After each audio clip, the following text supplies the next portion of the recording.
Hi, welcome to episode 18 of The Teacher's Promise, part 2 of our first performing arts discussion.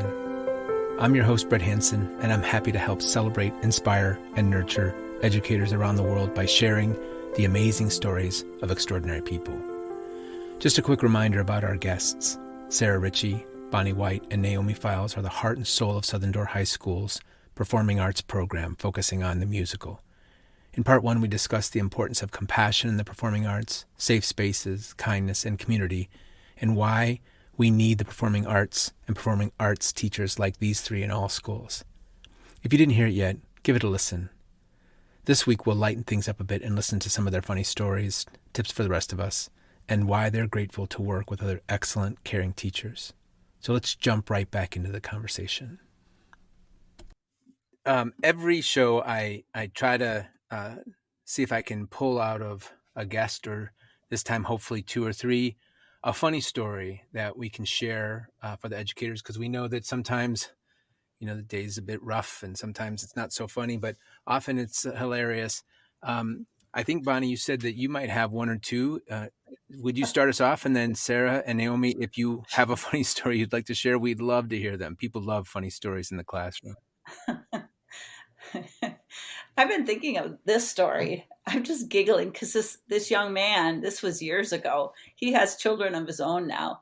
But when I talk to the students at Southern Door about breathing and not talking, this young man, he was a football player.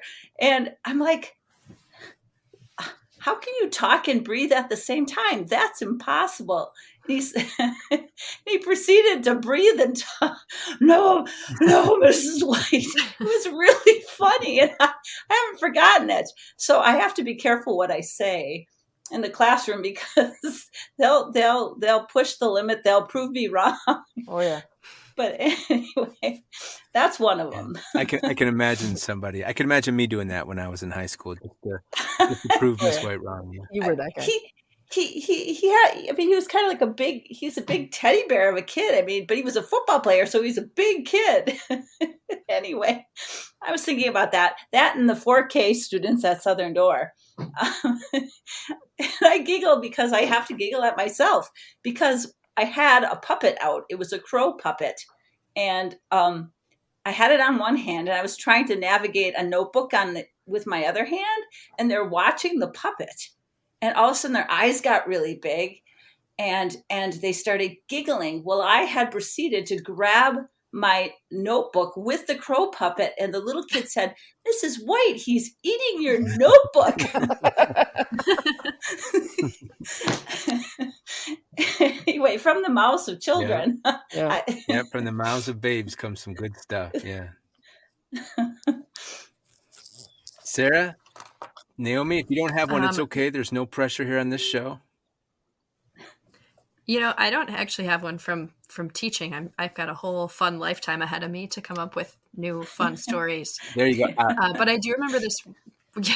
I do remember this one time. I was in high school, and we were rehearsing in band, and we were in the middle of this really beautiful piece. I can't remember the name of it now. Anyways, we had just reached what was supposed to be the pinnacle of this piece, and there was this outrageously loud crash. And so everybody looks around in the middle of the song. We assumed a percussionist had dropped a piece of equipment, as percussionists frequently do. No, never. Yeah, never. Somebody else always knocks it over for them. Right. Anyhow, so we heard this loud crash. And so everyone turns back to the percussion, and they all have these blank faces, because they were as shocked as we were. They didn't know where the sound had come from. And then we proceeded to hear all these little tinkling sounds of things continuing to fall, which is where we figured out where the sound came from. Anyhow, we must have hit the perfect frequency in one of our rehearsals where our trophy case, the glass had shattered. We had hit the perfect frequency that the entire shelf shattered.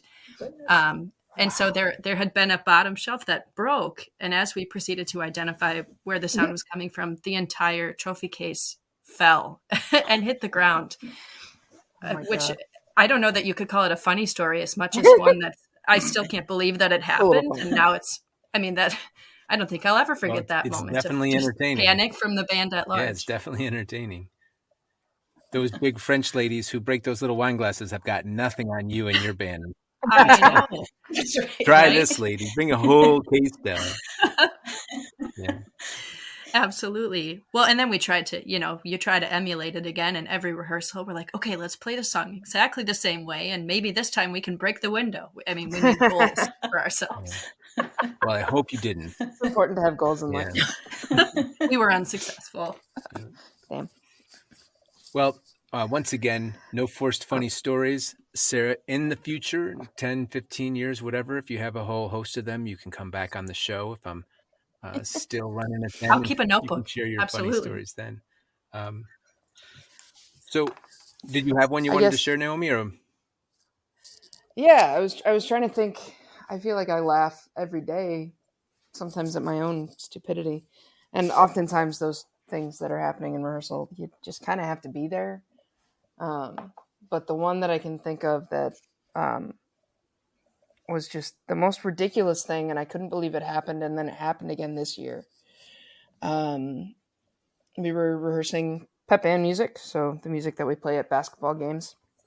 And normally I have this laminated set of all of the titles that I hold up what chart the kids are going to play next, so that I don't have to yell it every time. Really, I do that to save my voice. But there was one day that I wasn't using that. We were just rehearsing, so I was just using my big kid voice, my band director voice, in the room. And I yelled out. I don't remember which one I yelled out, but I think I said hand clap on one of the charts that we have in our book. And I counted off, and suddenly I've got half of the band playing hand clap and half of the band playing Paint It Black, because apparently I mumbled. And it was just the most ridiculously awful sound on the planet. Very Charles Ives for any music directors listening. But yeah, it was not good. And we cut off, and of course everybody's just busting a gut laughing because it's the most ridiculous thing. And well, we're not laughing at first. At first I'm going, what was that? That was Paint It Black. I said hand clap. What? So, everybody kind of figuring out what was going on. But at least it was in rehearsal. It happened at a freaking football game this year. 2 different charts. I don't remember which 2 charts, but yeah, middle of a football game, I called out a chart and get 4 measures into it. Like, what are you doing? We're playing this. No, we're playing this. Oh my God. you should maybe do like a recording, the set of recordings just for band players, for band members. Yep. Well, that made it into the yearbook that year. The hand clap, Paint It Black comment. Yeah. All right. So now, advice for other teachers. And Bonnie, since you've got the most experience, we should probably start with you. What advice would you like to give? Not to band teachers or choir teachers or anything, just to teachers in general, especially if you want to say something about maybe what other teachers should know that would help them considering teaching from the perspective of a performing arts teacher. I think it's important to take care of yourself, because you can't give what you don't have. And teaching takes a lot of energy, so it's important that we take care of ourselves. You need to seek out the moments of joy and be sure to laugh.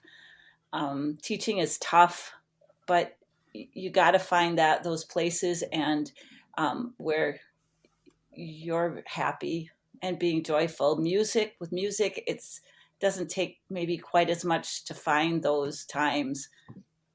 That's my advice. Yeah, it's good advice too. Find the joy. Naomi? Yeah, I guess my advice would be just never forget why you're doing it. I've had tough times, tough months, tough years, where I just, for whatever reason, I've lost focus. I start thinking about the final product more than I think about why I got into this in the first place. And why I got into this in the first place is exactly what I said at the beginning of the episode, is being able to share my compassion or my being able to share my passion for music with the next generation and teach them to be better musicians and to be better humans, to be kind to each other. And when I lose sight of that is where it all goes wrong for me. So, yeah, never forget why you do what you do. Yeah. Put it on a big poster in your office if you need to. Yeah.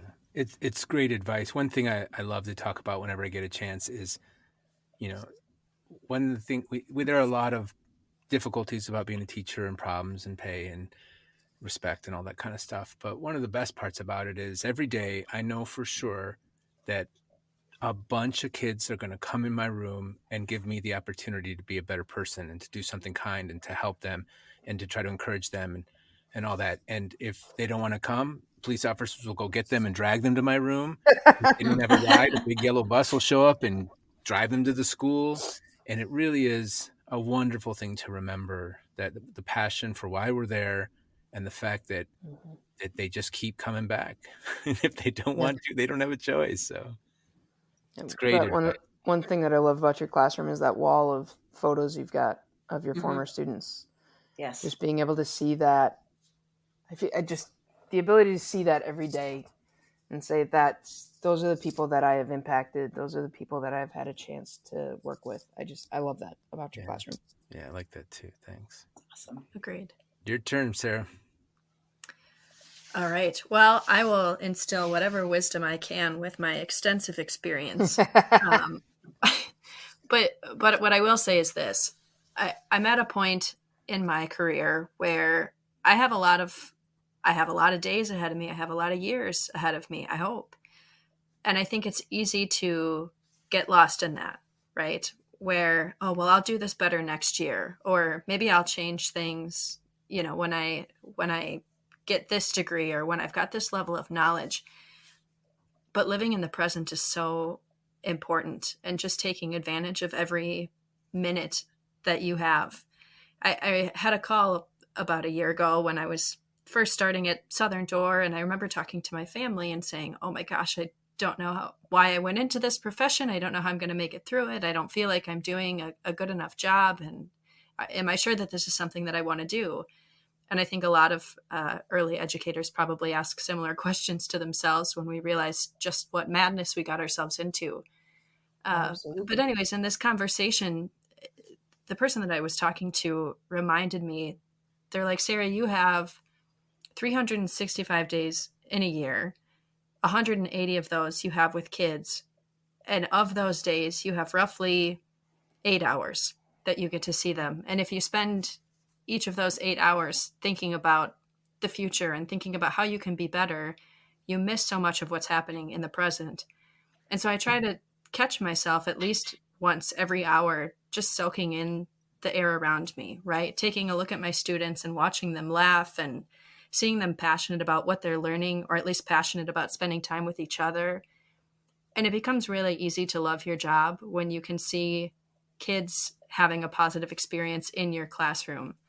And one of the wonderful things about the privilege that I have of working at Southern Door is I've been able to dive into all of these unique experiences that I never dreamed I could do. So yes, I teach English, but I also help to coach the forensics team. I've been privileged enough to be able to help out with musical. And through those, I've been able to see so many wonderful moments.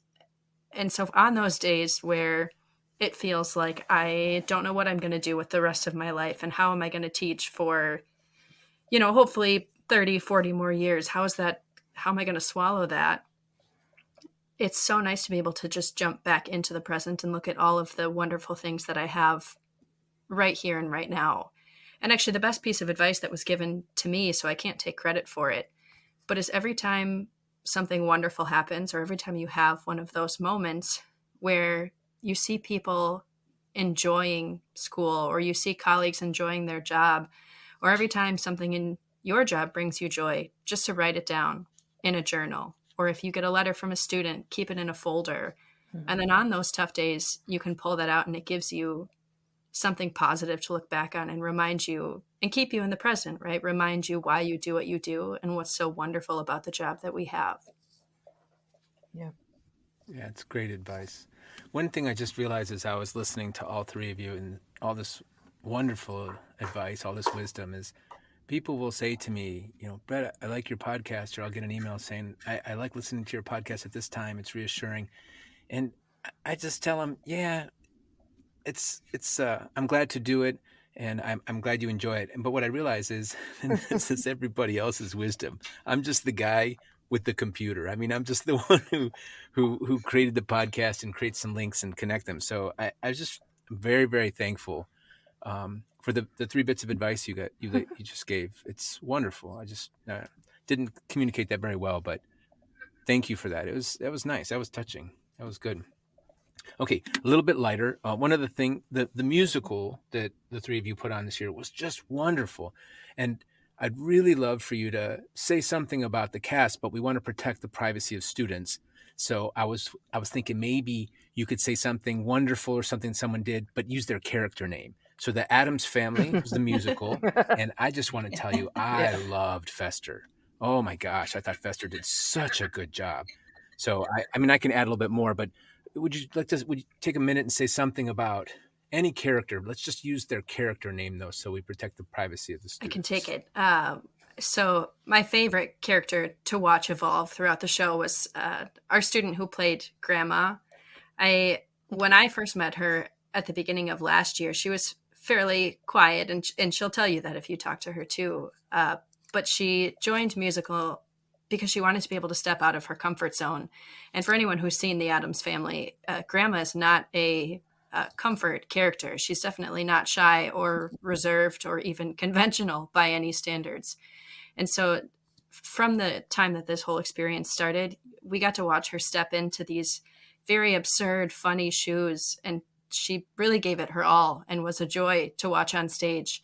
So whether it's making, inappropriate jokes that are by normal standards uncalled for, it was entertaining to watch her just leave it all out there. She didn't have anything to lose. And I think it showed when you watched her perform. She really did an excellent job. Bonnie, what about you? I don't think I can decide. I know.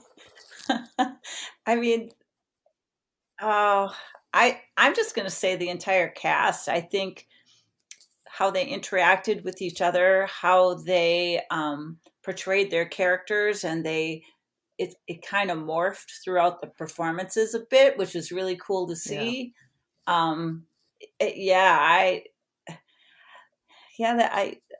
That's what I have to say. I have to say the entire cast, the ensemble, as I said, how the main characters interacted with each other. Yeah. Bonnie's just so nice. She doesn't want to leave anybody out. Yeah. If I could add to that, because, well, now I feel mediocre. I agree, they're all great. But one of the things that we did this year, and if you only got to see the show once, you might not have been able to experience it to its full extent. We were able to have double cast Gomez and Morticia. And at first, I'll be truthful, when we had the discussion, I was back and forth on it and I didn't know what to expect with it. But I think having the two couples go back and forth was one of the best things that we could have had for this show. I think being able to not just switch it up for shows, but every single rehearsal, keep our cast on their toes and making them able to adapt is part of what made our show so strong, because we had a cast who was willing to be flexible and able to kind of put on different hats depending on who they were working with or what day it was or what show it was. And I don't think that value can be underscored either. Yeah. It was cool to see the different leads. Yeah. What about you, Naomi? Also having a hard time choosing, but I'm gonna take a trip under the stage. Being the pit director, of course, I love the cast. There's so much talent on our stage, but under the stage as well. My pit orchestra, a lot of schools will not put students in the pit orchestra because that music is really challenging, incredibly difficult. They don't dumb a whole lot of stuff down from the Broadway music. And putting high schoolers on that music is a stretch a lot of the time. So I had 11 students play in the pit, all of whom did phenomenal work. But I specifically want to talk about my 4 seniors. 3 of them, they didn't play in the pit as freshmen.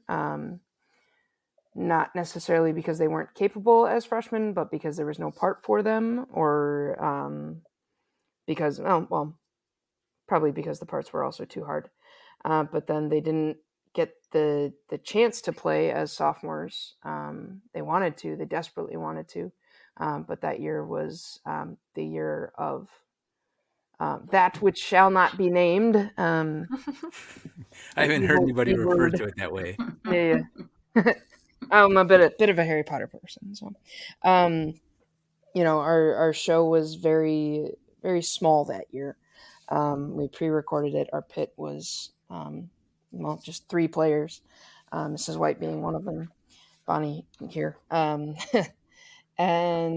so they finally got the chance to play in the pit last year as juniors, and absolutely knocked it out of the park. 100% prepared at every single rehearsal. So my horn player, my trombone player, and my oboe player playing the violin book, because we don't have violins in our school, so we put double reeds on the violin or on the string parts, which doesn't work 100% of the time, but kind of. So that was 3 of my seniors, and then my 4th senior was the lead flute player.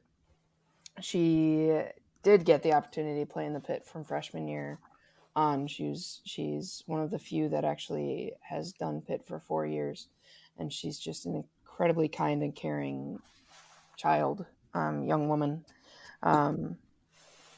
Works her tail off, and does everything she can to support not only the other students in my pit, but also the cast. I know one of our Gomez's came into the band room every night. Where is flute player? Of course, he uses her name, but like finally, second to last night, like, dude, why are you asking where she is? Well, she's done my makeup every year for 4 years. I need her, because that's just who this kid is, and that's the relationship that she established not only with the students, the other students in the pit, but also the students in the cast. Yeah. If you learn to serve and help people when you're young, life's better. That's great. Mm-hmm. I just want to quickly also mention Lurch, because I'm pretty sure that's the character's name, Lurch's name, because Lurch is a freshman, Right. and Lurch is not a tall guy. No. He's a little guy. And so when he was up on the first time I saw him on those stilts, I was really nervous, but he was wonderful. That was so fun. Yes. Yeah. Good job, he did a Lurch. phenomenal job. Yes. Yeah. Okay, so now anything you want to share. This is your opportunity. We're going to wrap it up soon. Anything you want to say, you want to tell us what's new, point out something nice about each other, anything you want to share before we wrap up this episode. I would totally love to share gratitude. It was my first year jumping into this whole wild ride of a musical, and I truly could not have had a better team to help teach me the ropes and help support me. And Bonnie and Naomi, I can't stress the importance enough of how grateful I am to have been able to work with the 2 of you, and to hopefully continue to work with the 2 of you if you'll have me again. Because this has just been it's been a wonderful learning experience, but it's also helped to grow my passion for teaching so much more than I could have imagined. And it takes a village to put on a show, but man, oh man, was I lucky to have 2 very, very wonderful people help me learn how to even begin that process. So nothing but gratitude for the 2 of you, and for you, Brett. Thank you for letting us, come on here and share our stories for a little bit. My pleasure.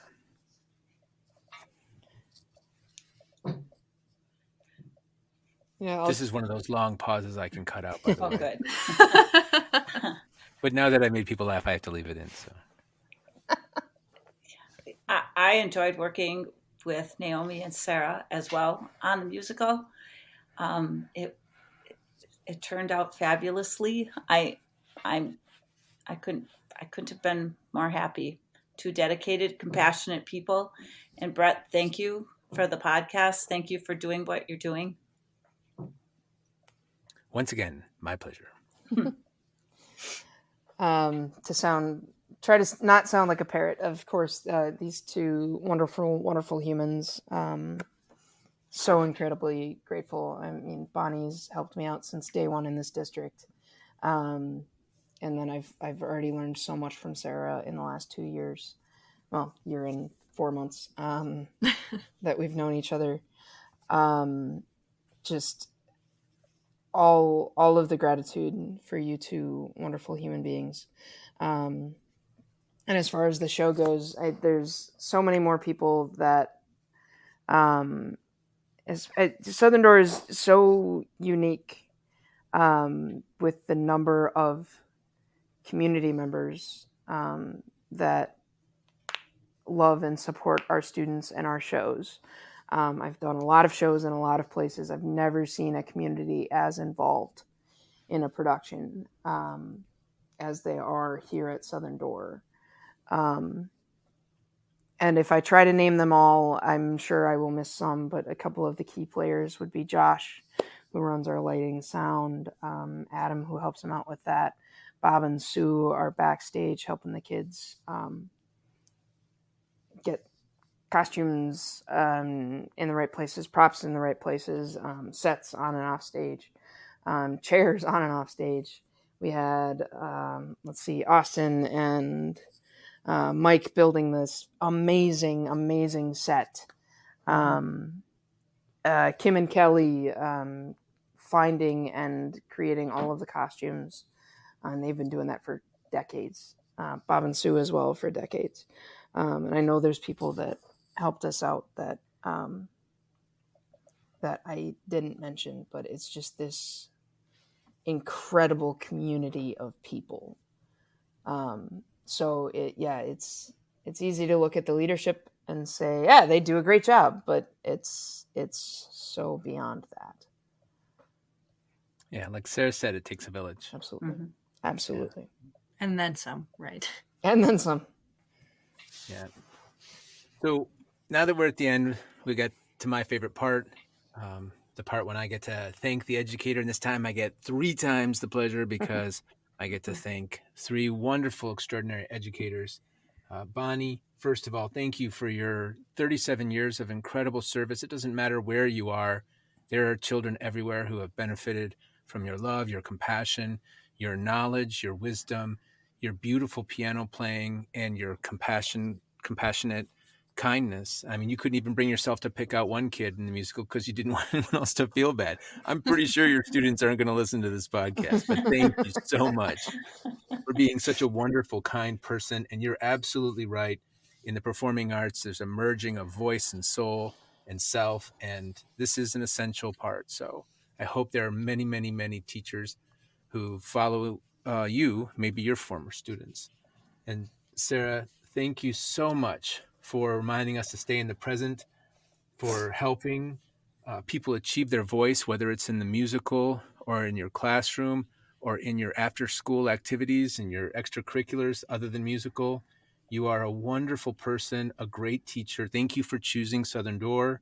And also, it's wonderful when you said that a show is only as strong as the people. Well, a school and education is only as strong as the teachers, and the teachers around you are grateful and thankful that you are there. And Naomi, wonderful, wonderful, extraordinary band teacher. Thank you so much for reminding us that we need to stay passionate and remember why we're here. That's what this podcast is all about. That there are benefits in being a teacher that don't show up in our paycheck, don't show up in our retirement, and certainly don't show up in respect from the community. And it has to do with why we chose to serve all students, all children.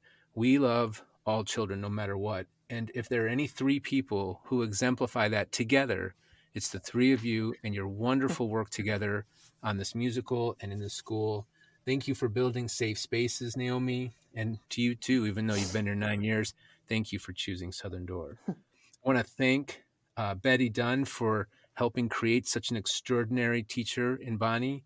Thank you, Andy Hacker, for inspiring Sarah and taking care of her when she needed it. And thank you, Christy Stingle, for being a wonderful mentor and a kind person so many years later for Naomi. This has definitely been my favorite episode so far. I bet Thank you you say that all. every episode. I don't. I haven't said it once yet. You can go back. Wow. If you haven't listened to the episodes, that's a good excuse. No, for me. I've been listening religiously. Yeah. Sorry. But it's true. This is fun. Having more people on the show is fun. I'm going to try and do it as soon as I can again. So thank you all very much. You're wonderful. Thank you, Thank Brett. you so much for Thank having you, Brett. us. Thank you. Yeah, my pleasure. Once again, my pleasure. It really was my pleasure. But so are all the other episodes because of so many wonderful guests. Thanks again to all of you for joining us and believing that all children are our children and that all kids deserve our intelligent compassion. Next time, I'll introduce you to Nikki Lazaretto, another extraordinary performing arts teacher who won a Golden Apple Award in 2022 as one of the top 10 teachers in the state of Illinois as a dance teacher. She won this award for the same reason her dance team won first in the national championship in 2014, because she cares about her kids and they know it, so they strive to do their best. To be honest, I didn't even know schools still have dance programs. I'm glad they do. Finally, now that we're into the new year, my resolution is to dedicate more time in order to learn more about Facebook. So if you haven't, please join the Teacher's Promise Facebook group and subscribe to this podcast through the podcast provider of your choice. And if you've already done that, please help me transform the Facebook group into something meaningful slowly. Advice is most welcome. As always, it's important that you remember to take care of yourself, so please find the time. See you next week.